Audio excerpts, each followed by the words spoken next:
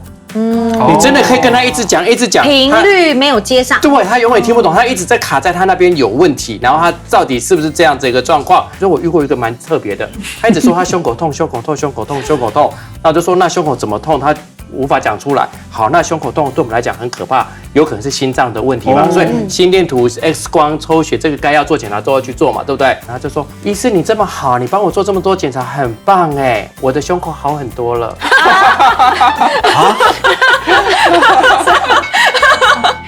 他检查完它是一个心情上心理主观上的的决定。对，所以有时候你会知道说他到底是或不是。如果他这回答了到这样的地步的时候，你会知道哦，那有些检查就不用特别做那么多了，那浪费医疗资源。陈医师讲的这个状况，其实也造成很多的急诊室的乱象，就是这样来的。因为很多人就觉得说我有病，而且我的病很严重，我是最需要马上被治疗。救我！好，然后而且尤其那种家属都会很担心自己的那个家属怎么样嘛，哈，这个说病人啊，那个医生你要第一个救他，时间点重要啊。第一个叫他，没有救他的话，就是你们渎职，你来，打你这样子。急诊室暴力就是这样子来的哈，所以告诉大家啦，我们医生还是有他们专业的判断。没错，如果没有马上来救你，那其实在这个急诊室你要感到开心，没错，因为表示你没有立即死亡的风险，你不是重症，对你没有立即死亡风险，所以不要逼人家。在急诊你讲你自己是 VIP 的话那是大家不喜欢的不乐观所以每个地方都可以当 VIP， 就是医院不要当 VIP 啦。但是呢，其实我们说呢，讨厌的病人呢有这样子的 NG 行为，但是呢，台湾人是非常不排斥吃药的。领药或我们记得我们以前做过很多新闻，然后就说那个台湾人吃药的那个数量是好几十个，什么101啊，怎么就是很夸张的数字。那爱吃药，你有没有吃对药啊？其实，在用药方面呢，坊间还是有非常多的迷思哦，像是这个呢，无病针灸可以强身吗？这个好像大家很常这样做觉得不舒服就要去医院针2针。无病针灸能强身，不是吗？可以吧？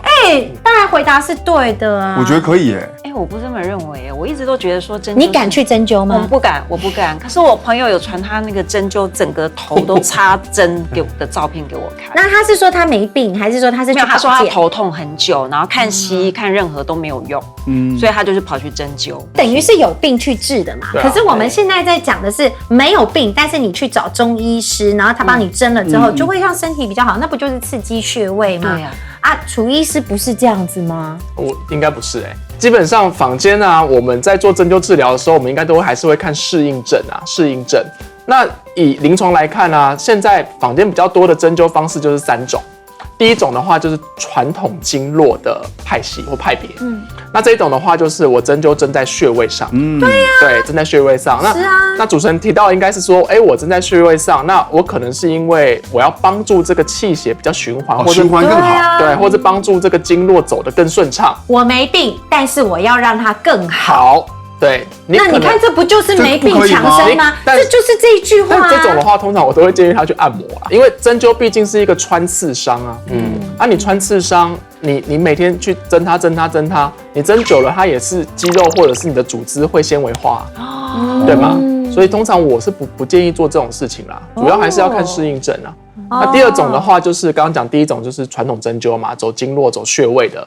那第二种的话就是针刀，不知道大家有没有听过？有，我有试过。对，针刀它处理的是粘连，就比如说50间的粘连这种，用针刀小小的一个像刀子的东西，这样插进去，然后好可爱，很有用。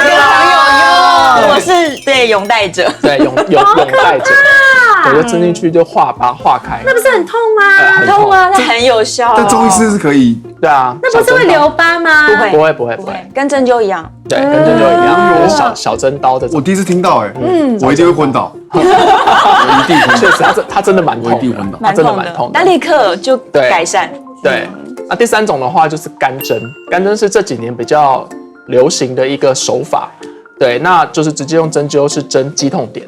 那透过那个肌痛点让它跳动，然后让达到肌肉放松的效果。拔罐啊，对那个前面呢有那个用针灸放血的那一块是，那个部分也很多人会觉得说我也是没有生病，但是我让我这边什么肌肉更强，循环更好这种。那到底可不可以啊？放血我个人是不建议这样做啦。很多人会认为，我腰痛，或者是我腰很僵硬，对啊，然后去找中医师，然后就针，然后就针进去，然后用拔罐器把血吸出来嘛。你不是有试过吗？我不敢，我只敢拔罐，我不敢放血，哦，对因为我就会昏倒。蛮可怕的。对，我个人比较怕感染啊。哦，它感染，对对，它那感染就要戳蛮多小洞的，对不对？好怕感染啊。那有一派中医师是认为说，这种情况是因为为什么它会痛？通则不痛，痛则不通嘛。对啊，就是要给它吸到通，对，就吸到吸通了，到通了就不会痛了。但吸完也不一定会痛啊。主要还是要看说它导致这个症状的真正问题是什么，主因是什么？主因是什么啦？对啊，我个人会比较觉得是找主因，而不是说血液的循环去透过血。那我捐血不是真的身体更健康吗？晒伤脱皮敷芦荟就会好吗？可以镇定它吗？来，3、2、1，请作答。咦，我是选差的，我是会选对耶，因为我奶奶以前都会拿那个芦荟帮我敷，而且是种的芦荟，生的那种，现摘的。对，嗯，我妈妈也会耶，可是我总觉得好像我自己好像不是这样子。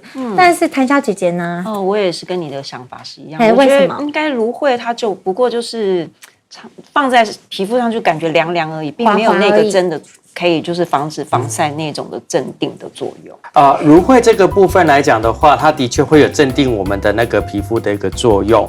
但是呢，你如果要处理一个芦荟，你处理的状况好或不好，搞不好会让你的问题更严重。所以其实有很多的产品，它会含有这个芦荟的成分，是处理好过的部分，可以镇定一下你的皮肤的一些不舒服的状况。那这种的并发不同的一些，对，那这种轻微的部分，分 OK，我觉得可以用含芦荟的东西。对，但如果你自己种了芦荟，然后你自己要拿出来用的话，你要特别去注意一下，因为芦荟的皮会有过敏的问题，你只能拿芦荟里面的那一块肉的部分。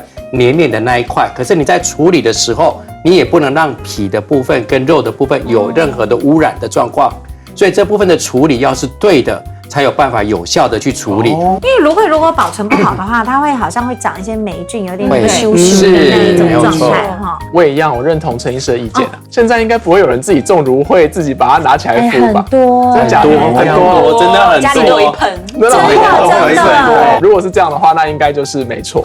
那除了芦荟，除了会拿来被作为皮肤之外啊，就是在中医里面很多的时候，我们会拿芦荟的制剂来作为一个润肠的药物。对，因为就是你们坊间看有些饮料，它里面会加那个芦荟嘛，或者是会加那个手摇饮也会有，对，寒天。对，那这边的话就可能要提醒一下观众朋友，就是你在吃芦荟的时候，其实要小心，可能会导致一个疾病叫黑结肠症，或叫做大肠黑化症。对，那它有很多名词啦，但是名词大肠黑化，大肠黑化，对，感觉它会变坏。坏人，听起来蛮狠的哦。有很多名词啊，但名词现在还没有被确定说到底要用哪一个名字。反正简单来说，就大肠变黑嘛。啊，大肠变黑是怎么样？它坏死的意思是不是？也不是，它的循环会变差。哦，对，因为循环变差会便秘，是不是？会便秘，它反而会便秘，就是因为芦荟它里面含有一个东西叫冲坤类化合物。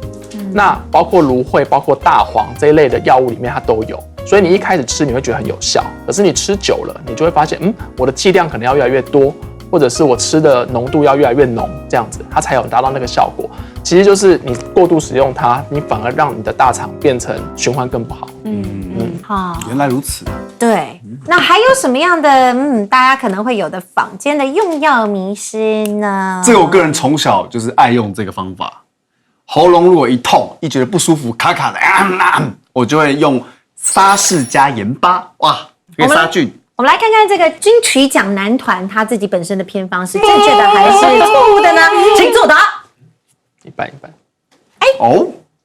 一半一半哦。哎，你刚刚那个美声是有用的哎，因为有2个人，就是2个专家赞成你。哎，但我们这个也是美声啊，对帮的郎，对帮一郎。谭诗龄，谭老师对帮的你怎么郎说不要不敢当不敢当，因为我自己小时候我的爷爷奶奶是用你这种方式，没错没有错。但是我个人试过，我觉得对我来讲，因为我是唱歌的，喉咙很重要。可是我习惯会用温开水或者是热开水泡柠檬，然后等它比较温凉一点再喝，我觉得非常有效。哦还有炖那个梨子啊那水梨对冰糖炖梨水梨那个我真的是试过，非常有效。我应该想应该是很润有点肺像梨膏那种对概念，润肺是不是？算是，润肺但是因为那个梨它是天然的甜，它不是像外面坊间还有加一些不是那么的是甜。降火的概念吗，医生？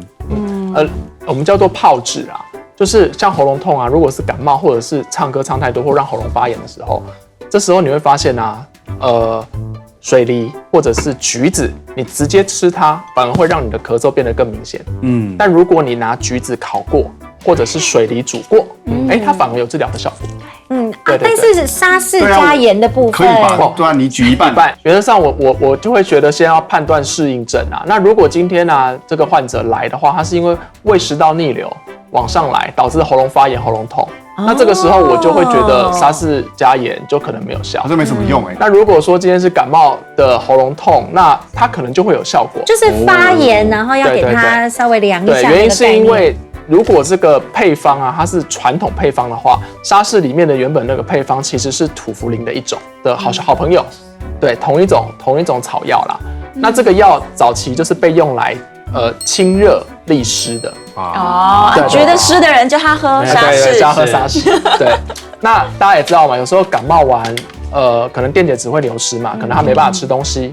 那我加一点盐，补充电解质，它其实对身体也是有帮助的。但我有问题，因为感冒有时候是生痰啊，他那个咳嗽搞不好是痰来的，是你又喝一个甜的东西，不是生更多痰吗？是，所以就还是要鉴别诊断，是，还是要鉴别诊断。原来如此。啊，那可是我们现在很难知道，就是这款沙士这个牌子它是它到底是不是原本配方对不对连可口可乐它都不告诉你它的配方了，我们怎么会知道这个沙士是不是原成分？商业机密我。跟大卫讲一下，这个你也知道，我知道，哪一个是原厂的？我跟你讲有效的，因为可口可乐以前就是感冒糖浆，所以它以前是感冒在用的。但是因为它有些成分在某些国家是禁用的，所以有些国家禁用的情况之下，它的配方是不一样的。但是在中南美洲，它的配方是最原始的。所以如果你真的去中南美洲喝过可口可乐，它的味道跟你外面喝的可乐是完全不一样的味道，而且更好喝。但是它很容易上瘾，要小心这一块。那沙士的部分好像在1970年还是就多少之后，整个配方全部改过，因为有法规上面的问题，它不能有原本的感冒糖浆的成分在里面了，所以它现在是没有这个部分的感冒的一个作用在。所以1970年之后，你那个沙士再加盐也没没用。有用了。对，那盐的部分要特别去注意一下，因为你如果真的是刚才讲的胃食道逆流或其他的部分破皮的话，会像在破皮上面撒盐巴，其实是很不舒服的伤口上面撒。但是是凉凉的感觉，可以去镇住那个疼痛的不舒服。但是不要去太多的盐巴在这个伤口上面，反而会有很大的刺激。那如果真的有喉咙不舒服的问题的话，还是建议你去就医，去做一个治疗会比较好一点。凉凉的感觉，那如果含冰块会比较好吗？所以有些在那个小朋友他没有办法，因为喉咙发炎，知道那个肠病毒的时候嘴巴会破嘛，然后他这个部分很难吃东西的时候吃冰，我们会跟讲说吃冰的东西，短时间他宁愿还是要补充一些水分，不要让它脱水了，所以它冰凉凉的都可以，所以冰的部分可以去镇缓这个疼痛的部分，哦，但是不要有糖的是吧？尽量不要有糖的部分在里面，因为除非你是完完全全都没有办法吃，然后你会低血糖，我们还是要补充一些糖。那在这个部分的话，还是要尽量就是以冰水或者是加一点点的部分，或稀释过之后，相对会好一点。适量嘛。好，接着我们要告诉大家一些正确的观念来。那基本上呢，大家都有吃药啦。台湾人真的因为健保非常的好，所以呢，吃药这个叫做就是他们不会，大家不会排斥，不能说家常便饭，但是大家不会排斥。可是，其实有一个问题还蛮严重的，就是可能包括抗生素，或者是说有些人是我药吃一吃。自己就突然不吃，他觉得他比较好一点了。不吃药的后果是很严重的啊！乱吃药、乱停药，是不是也蛮严重？药师，我们来问一下。是，其实最多人担心就是说吃药吃到洗肾嘛，但事实上是三高不控制，你不乖吃药，是被三高导致洗肾。这问题是这样的，所以大家都想说我慢性病啊，我没有感觉啊，我高血压，我其实也不会有感觉，就是这件事。所以他不能说我没有症状，我就不吃药了。正确的观念是你要去测量，就高血压、高血糖、血脂肪，你都要去测量，然后用药物来帮你控制在正常范围，才不会因为疾病导致肾脏坏掉、C 有记，这是正确的观念。很多的老人家呢，像我们年轻人大概都会把抗生素7天，他就会跟你讲说，你7天一定要吃完。要吃满。但是很多老人家就是不吃。那请问会有什么样的后果？赶快跟他们威胁一下。会产生抗药性，而且抗药性这件事情是害人害己。你想说这个敌人来了，然后我派出军队打你，但我只派了一点点，然后敌人就学会了说啊，我知道这个药我认识，下一次这些敌人他就不怕这些抗生素了。所以你没有完全消灭掉细菌，那这些细菌就会跑去攻击别人，然后他又特别聪明。所以在医院都会有超级细菌，他变更强了，他超强的，他变聪明，就被你训练的。所以我们要跟大家说，务必要把它杀光，你不要这样训练它变聪明。原来是这样子。但是呢，其实还有一派的人，就像我们那个谭小姐姐一样，不喜欢看医生。那我请问你，你有没有在吃保健食品？有有，为什么呢？就也是我不知道我是道听途说还是尝试不够，就因为现在就是资讯很发达嘛，那就看到说什么这个保健食品它是什么维他命 C 啊、维他命 E 啊、维他命 D3什么之类的都有对身体有帮助，所以就买一堆。像那个谭小姐姐她等于就是预防，那这个吃保健问题这比较没有什么问题，但我在讲的状况可能是，她说我这个眼睛有点补补的，我要吃叶黄素，对，对。把保健食品取代正规药物来治疗了。好，来，我们陈医师有没有遇到这样的状况？非常的多，而且陈医师，你真的怨念好深，真的很怨念的，最主要对，不是真的，你会觉得说我们已经想办法让你把问题解决了，可是真正能够帮你自己的是你。但是你又不愿意配合，那这时候就会有很大的一个问题。而且你不愿意配合的时候，错都错在我们这边，因为你会说是我开的药没效，这个医师不够专业，没办法处理你的问题。但是其实，在医疗上面，我们有一个很简单的一个方法，就是说有些药是一定要吃的，跟你的疾病很有相关的，必须一定要控制的。有些呢只是症状治疗的，医师会跟你讲说，这些药呢，如果症状改善了，你自己可以停掉。我们俗称为卫术用药。就比如说我今天感冒了，我会有咳嗽，但是我可能是被感染，所以我里面开的抗生素，你一定要吃完一个疗程，才不会有抗药性的问题。但是咳嗽止咳的这个部分，不管是药水或者止咳药，你只要不咳了，你可以停掉。所以这个部分就是会跟你讲这样清楚。所以药物有分不同的症状治疗的这个部分，医师会跟你讲。但是不是症状治疗，是疾病根本在控制的这一块，那你这个部分是不能照你的意识想要去做。然后最可怕的是自己去调。血糖有问题的糖尿病的人，他会就跟你说，我今天要吃大餐，我就多吃一颗，我就不用怕，我不用怕说我今天去吃了大餐之后，我血糖会飙高。或者又去吃大餐的人，他会觉得说还有内疚感，我今天吃了太多的油腻的东西，我可以补一颗降血脂药，再多吃一颗，因为这样子的话，我可以把我身体多余的油脂给排除掉。好多人都会有这种想法，做这个行为就可以解除我的罪恶感了。那其实反而会出现更大的一个问题。我也想问啦，因为有些人常常像我也是，常常就是说3餐药我们可能忘了吃，忘了1餐。那我想请问，我们到底是要吃回来，还是就略过那1餐，然后把其他的都往后延，还是怎么样？到底该怎么办？药师要不要补嘛？现在教大家一个最傻瓜的办法，你就把吃药的间隔时间切一半。例如说，我4小时要吃，那2个小时之内想起来我就补。那如果我超过2个小时就算了，你就吃下一顿的。对，通常来说是这样。那3餐的话，我们是4个小时还是6个小时？就是说3餐的药，那我们中间的相隔，它其实距离应该是几个小时？这不一定，这可能要看医生他处方的药物。但是通常来说，如果是3餐，它间隔可能会4到6之间，所以你就是一样抓2到3小时之内想起我就补。但是万一超过，真的就不用了啦。对啊，免得你 double 的量，像刚刚陈医师说的，就是你血糖吃 double， 血压吃 double，你等一下低血压、低血糖晕倒了，更危险，对，更危险。有些人呢不喜欢吃药，然后直接就想说，我直接要求打个针最快。